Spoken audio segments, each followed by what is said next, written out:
Hi అండి. అదిగో మళ్ళీ పప్పీస్ దగ్గరకు వచ్చాను. పాలు తాగుతున్నాయి. 4 ఉన్నాయి ఇక్కడ. ఇంకొకటి అక్కడ ఉంది, రావట్లేదు. దాదా ఇవాళ గ్రహణం కదా, అందుకు తొందరగా రావాల్సి వచ్చింది. అంటే మనకి సెంటిమెంట్ లేవు, వేరే ఫ్రెండ్ వల్ల తొందరగా రావాల్సి వచ్చింది. కానీ తల్లి అక్కడ ఏమైపోయిందో కనిపించట్లేదు. పాప ఈ లోపల ఉంటే కానీ బయటకు వచ్చేసింది. భయం వేస్తుంది, మళ్ళీ మెయిన్ రోడ్కి వచ్చేస్తాయి అన్నీ. కానీ తల్లి ఏమైందో అంత వెతికాను, ఎక్కడ కనిపించట్లేదు.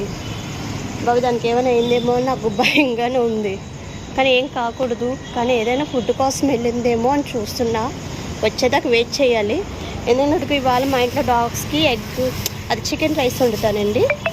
దానికోసం తీసుకొచ్చాను కవర్లో పెట్టి. అదే ఒక పాలు ప్యాకెట్ తీసుకొస్తాను వీటికి. అంటే వీటికి కానీ కాదు, దాంట్లో కూడా కొన్ని వాటికి చిన్న పప్పీస్ ఉంటే వేస్తాను. కొంచెం పాలు నీళ్ళు వేసి పెడతా, కొంచెం వాటికి బిస్కెట్లు వేసి. కానీ పాపం తల్లి ఏమైపోయిందో అర్థం కావట్లేదు. దాన్ని పెట్టి వెళ్ళాలి. ఎందుకంటే పాపం దాని కడుపు నిండుతాయి కదా, వీటి కడుపు నిండుతాయి.